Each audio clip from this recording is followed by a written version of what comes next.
Did James Gunn get it right with the character designs for Superman?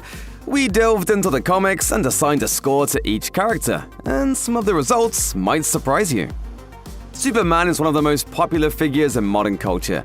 We all know what he's supposed to look like: black hair with a curl in the front, strong physique, and a blue and red outfit with a noticeable S in the center. For the most part, David Corenswet nails the look. He's someone who looks like he came out of a Superman factory, tailor-made to play this part. When he's Superman, everything looks perfect. The main noticeable difference that might throw some fans off is the design of the S. Hey buddy, eyes up here. It bears a strong resemblance to the emblem Superman wore in the Kingdom Come comic storyline, written by Mark Waid with art from Alex Ross. The bottom of the S blends into the lower half of the frame as opposed to being a singular S. James Gunn was clearly influenced by Kingdom Come to a degree, considering one of the small details in Superman is a Mark Waid Easter egg. But let's look at Clark Kent's aesthetic. He's clearly meant to be a Superman for the Gen Z generation, since he has a broccoli perm, a popular hairstyle among the kids these days. It helps differentiate him from previous Clark Kents, and adds to the idea that no one can tell Clark is actually Superman, hypno glasses or not. Our accuracy score? 7 out of 10. When you look at Corenswet, you can see Superman. That's really all you need at the end of the day. But he's coming from a long lineage of live-action Supermen, including George Reeves, Christopher Reeve, Tom Welling, Henry Cavill, and so many others. He may be different in some ways, but it allows him to put his unique stamp on the iconic character. Lois Lane has a lengthy comics history as well, with slight permutations cropping up over the years. But through it all, it's pretty easy to tell when you're looking at Lois. She's an intrepid reporter for the Daily Planet. She's a brunette with either short or long hair. Her big thing is that she's a fan of the color purple. Many of her most noteworthy outfits incorporate purple somehow, and in some interpretations, even her eyes are purple, like in Superman the Animated Series. Is he cute? You tell me. Oh, hi. Hello. Rachel Brosnahan doesn't have purple eyes. That would probably be a little distracting and imply she's wearing colored contact lenses for some reason. However, everything else about her is Lois to a T. She sports several outfits throughout the film's runtime, but rest assured, she rocks a purple top during the film's climax after Metropolis has been saved. She may not have a cool superhero outfit like some other characters in the movie, but it's undeniable that she's this generation's Lois Lane. Our accuracy score? 9 out of 10. It shouldn't be difficult to pull off a good Lois Lane. Like Corenswet, Brosnahan naturally looks like how the character should appear from various comic appearances. It'll be a different question if future DC projects see Lois gain superpowers, which has occurred before in the comics. Lex Luthor's most notable physical characteristic is his baldness, which has had several explanations in the comics, from a science accident to simply being a victim of male pattern baldness. Nicholas Hoult definitely has that attribute down, and it's clear from the rest of Superman that this version of Lex is leaning more into being a diabolical businessman.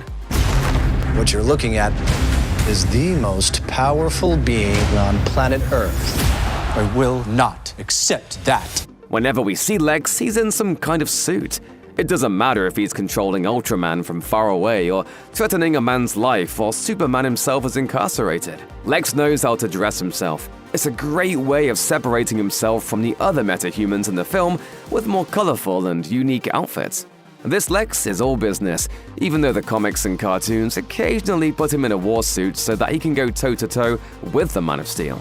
Holt's Lex is more content with letting Ultraman and the Engineer handle all that while he stays safe in his ivory tower. Our accuracy score? 8 out of 10. One thing that's appreciated about this version of Lex is that he's bold from the beginning. It doesn't feel the need to give him hair at first, like we've seen with the Gene Hackman and Jesse Eisenberg versions of the character. He's bold and proud, and maybe that makes him just the teensiest bit jealous of Superman for having a really solid head of hair. Guy Gardner is a fan favorite in Superman, and Nathan Fillion really has the attitude of the character down. Why does he trust everyone? He doesn't. Just us, because we are also of the cloth. Of the cloth? He's hot-headed and a bit of a loudmouth, but he still cares for his friends deep down. As far as looks, he has the signature bowl cut the character is so often defined by. However, Fillion's hair is lighter than what Guy typically has. Fillion is pretty much bleach blonde. whereas Comic Guy's hair is redder, even orange. Plus, Guy is more muscular. All due respect to Fillion, but he doesn't seem as buff, which could simply be a matter of his muscles getting hidden under his outfit. All Green Lanterns can create their signature green suits via their power rings, but Guy's outfit is a green, white, and blue number. It makes sense within the context of the film because he's part of the Justice Gang, as sponsored by Max Lord and Lord Tech. It's a corporate costume so that he looks somewhat similar to his colleagues. Still, it would have been nice if his jacket looked more akin to what he typically sports with the exaggerated popped-out color. Our accuracy score? 8 out of 10. For many, Fillion having a bowl cut may be enough to signify he's Guy Gardner, but there's a lot more that would have made him stand out. Redder hair and a more stylized jacket really would have taken the character to the next level. Perhaps the DCU is saving a more comic-accurate Guy look for the upcoming Lantern series on HBO Max. Kendra Saunders, aka Hawkgirl, has many of the same deviations from the comics as Guy Gardner. While her helmet is comic accurate, the rest of her outfit is a Lord Tech costume with some gold lines running through it. She usually appears wearing a gold crop top with green-black leggings. White usually doesn't factor into the equation, but it makes up most of the film's costume. There's also the matter of Kendra's wings, which James Gunn went on the record as saying are organic as opposed to artificial, which has been the case in the comics before. This does raise the question as to why Kendra doesn't have her wings in certain shots, unless she's able to suck them back into her body somehow. There's also the matter of her height. While Hawkgirl's height is malleable across media, she tends to be on par with other members of the Justice League, who are pretty tall. However, Isabella Merced is 5'1", making her noticeably shorter when she's standing amongst others in Superman. It doesn't make a huge difference because size isn't everything, but if she ever joins the Justice League in the DCU, she'll probably look smaller than everyone else. Our accuracy score? 6 out of 10. Many of Hawkgirl's changes come down to the Justice Gang's affiliation with Lord Tech in Superman. By the end, it definitely seems as though they've gone rogue, so a future adaptation may see Hawkgirl assume a more comic-accurate costume. Height isn't a huge deal in the grand scheme of things, and we're just glad she has a helmet and mace in the film. Everything else can be added later. Give it to me. More is more. Mr. Terrific gets the most screen time out of anyone else in the Justice Gang, so maybe that's why he looks the most like his comic counterpart. He's practically a spitting image with a prominent T across his face. While he does have a similar Lord Tech outfit like Guy and Kendra, he at least puts on his fair play jacket that's been a key part of his aesthetic from the comics. It symbolizes Mr. Terrific stepping away from being a corporate-friendly hero, as he wears the jacket when he agrees to help Lois find out what happened to Superman. There have been some iterations of the character where he has a metal node in his ear. This earpiece works in conjunction with his facial mask to control his T-spheres, allowing them to instantly follow his every command. However, this earpiece doesn't appear in many Mr. Terrific adaptations, so no need to dwell on it. Dr. Fate, your patient just anesthetized himself. Our accuracy score? 9 out of 10. Mr. Terrific might be the closest thing we have to a one-to-one adaptation of a character in Superman. The look is great, the jacket's on point. He's a character we're excited to see more of going forward in the DCU.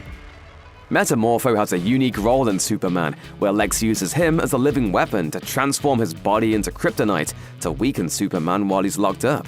It's a great adaptation of Rex Mason from the comics, who has the power to transform his body into any element, whether it's a solid or gas. He even has a similar color palette as his comics counterpart, with his face a stark white, while his torso is divided between orange and purple. However, the film's Metamorpho has a lot more texture to his skin. Comic Metamorpho tends to look smoother, which could be explained as a natural result of him being a 2D drawing. There's also the matter of his trunks. Metamorpho has traditionally worn black trunks, but in Superman, he appears to have something closer to basketball shorts. That is when his bottom half hasn't transformed into helpful tentacles or a dust cloud.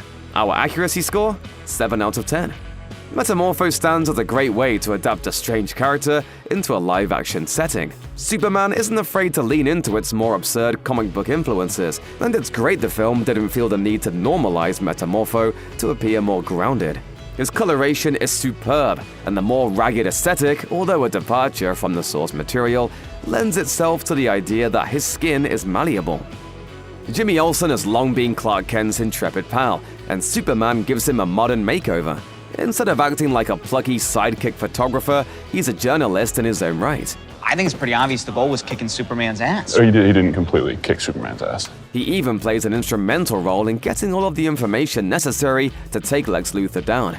Women love Jimmy Olsen, and that's probably because he specifically doesn't dress like he did in the 1940s. There's no bow tie. Instead, he's more modeled after recent comic appearances, where his style has stayed current with the times. Skylar Gisando's not quite the level of a redhead Jimmy is, with more of a dirty blonde look. But the biggest departure is easily the fact Jimmy doesn't carry a camera around with him everywhere he goes. Photos are crucial to his contributions to the film's plot, but they come in the form of Eve Tessmacher sending him incriminating selfies of Lex's plans with Baravia. Our accuracy score? 7 out of 10. Gisando naturally looks like how you would imagine a live-action Jimmy Olsen would. He has a boyish charm, but he's more of a ladies' man than what we've seen from him before. But this list is about how characters look compared to their comic counterparts, not how many hearts they've broken. He may lack a camera, but he still embodies what Jimmy has traditionally looked like, even if his job seems slightly different in the new film.